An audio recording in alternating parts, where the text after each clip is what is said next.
Smeagol'un evinden herkese merhabalar.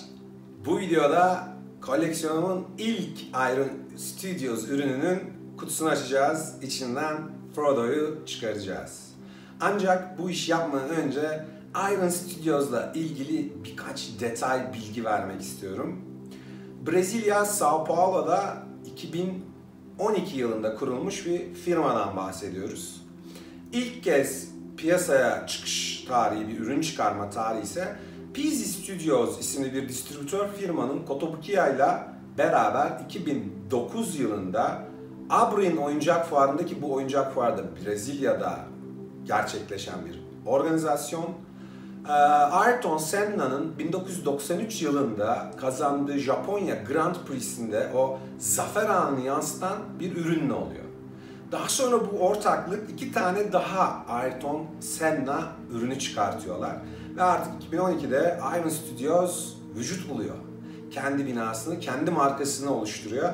Ve bir de alt kol yaratıyor kendine. Iron Studios Workshop.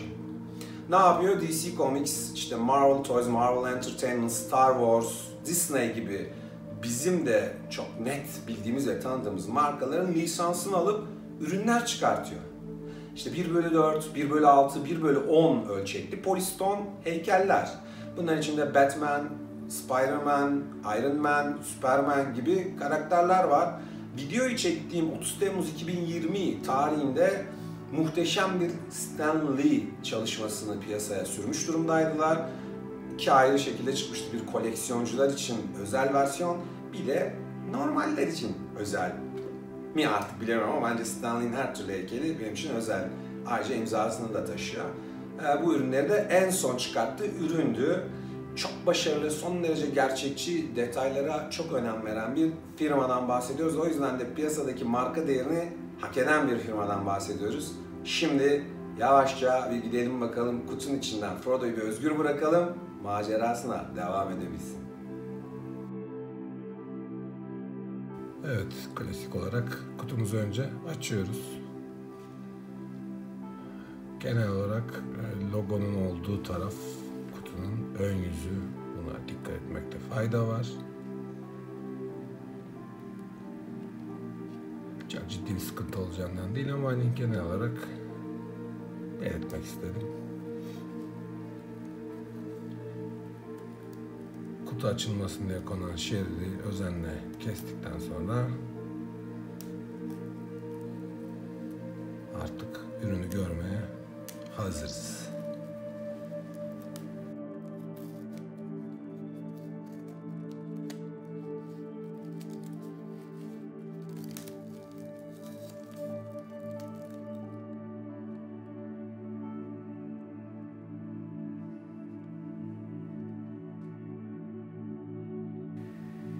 Kolay birleştirilebilen bir heykel. Gövde tek parça, ellerinin olduğu, iki kılıcın, ellerinin olduğu bu bölüm. Burada 2 adet bir parlayan, bir de normal olmak üzere Sting tutuyor Frodo. Burayı yanlışlıkla açtım. Hiçbir şey yok aslında. Ne yazık ki. Acemilik.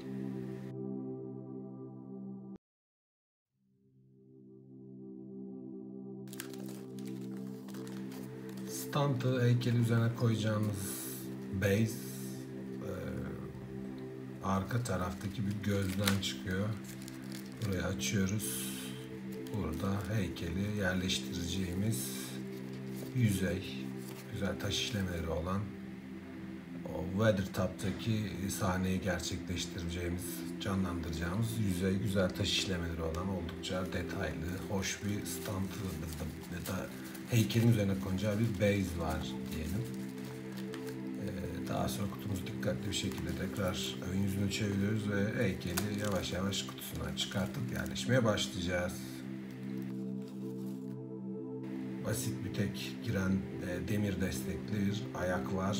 Diğer şekilde pozisyonunu ayarlayabiliyorsunuz. İstediği açıya, istediği şekilde bakabiliyor. Tek bir duruş noktası yok. İkinci ayak için herhangi bir iz kullanılmamış. Evet, 2 adet kılıç olduğunu söylemiştik. Bu parlayan sahibine orkların geldiğini belirten Sting. Bir de bunun normal, herhangi bir parlaması olmayan versiyon da var. Hangisini istiyorsanız aynı şekilde koyabilirsiniz. Yalnız bendeki parçada ikinci kılıcın, şu an gördüğünüz kılıcın kabzası tam düzgün işlenmemişti. O yüzden ben parlayanı tercih ediyorum ama burada her ikisini de takarak göstermek istedim.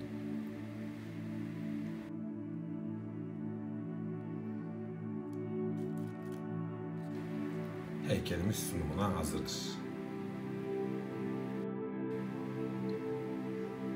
Oldukça detaylı, klasik bir Iron Studios çalışması. Son derece iyi işlenmiş, son derece detaylara dikkat edilmiş bir heykel. Duruşu, postürü oldukça başarılı. Oldukça gerçekçi bir işlenişi var. Elleri, yüzü gerçekten son derece detaylı bir heykel. Oldukça küçük bir heykelden bahsediyoruz. Çok büyük değil. 14'e 14 bir heykel. 14 santim, 14 santim. 600 gram bir ağırlığı var. Gördüğünüz gibi yüzey inanılmaz detaylı, güzel işlenmiş bir parça. Frodo'nun vücut dili de o sahneye oldukça uygun. 14 santim yükseklik, 14 santim genişlik. Alt tarafı 600 gramlık bir heykelden bahsediyoruz. Detaylara oldukça dikkat edilmiş. Ayağın üzerindeki o hobbitlere özgü yapı, kıyafetlerdeki o detaylar, dokunun oldukça gerçekçi işlendiğini görebiliyoruz. Oldukça başarılı bir profil.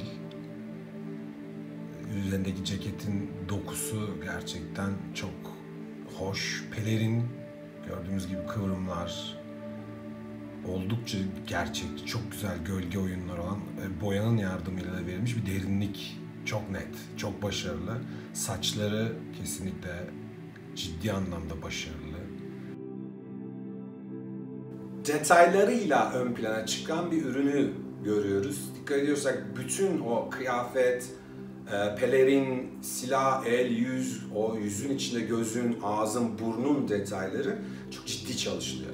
Zaten Iron Studios'un en büyük özelliği yaptığı ürünlerde bu detayları son derece ciddi bir şekilde işliyor olması ve bizlere verdiği ürünün oldukça gerçekçi bir yapısı olması Iron Studios'un imza çalışmalarını gösteriyor.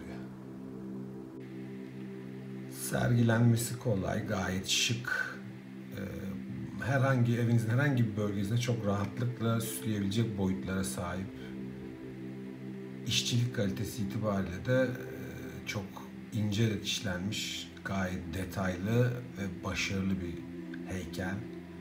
Gördüğünüz gibi yüzün ifadesi, gözler gerçekten o anki korkuyu çok yansıtıyor. Çok başarılı. Duruşu, vücudunun dediğim gibi duruşu. Tekrar söylüyorum, kıyafetin doku detayları. Aynı zamanda da düğmeleri, işte yakası, o üzerindeki giysinin duruş, şu bile gerçekten son derece etkileyici işlenmiş. Başarılı. Ürün şu an Türkiye'de birçok dükkanda bulabileceğiniz bir ürün. İnternette, web sitelerinde de bulabileceğiniz oldukça yaygın bir ürün. Çünkü oldukça yeni bir üründen bahsediyoruz. Kendisi 1300 ile 1500 lira arası bir fiyata satılıyor. Ancak hepimizin de bildiği gibi bu fiyat her geçen gün artma potansiyeline sahip. Az önce Türkiye fiyatını söyledik. Tabii doğal olarak Iron Studios'un kendi web sitesindeki fiyatını da söylemekte fayda görüyorum. Şu an ürün Iron Studios'un kendi web sitesinde satışta olan ürünlerden ve 89.99 Amerikan dolarına, yani 90 dolara sizin olabiliyor. Tabii buna Türkiye'ye giriş vergileri ve kargo ücreti dahil değil. Iron Studios'un ürün gamı bununla da sonlanmıyor. Lord of the Rings, yani Yüzüklerin Efendisi ile ilgili oldukça yeni ve güzel ürünleri var. Birçok yüzük tayfı denemeleri, Gandalf, Frodo, Gollum, bunları görebiliyoruz. Legolas'la Gimli'nin o Moria'daki, o Mazar Kabul'daki bir diorama oluşturabilme şansınız olan iki parçası var ki efsane iki çalışma. Onları da burada hemen hazır almışken fiyatlandırmalarını söyleyeyim. Kendi sitesinde 130 dolara karşılık bulan bir ürün bu ikili. Bunları bir araya getirip bir dioramada yapabiliyorsunuz. O açıdan çok güzel çalışmaları var Iron Studios'un. Evet, bir videomuzun daha sonuna geldik.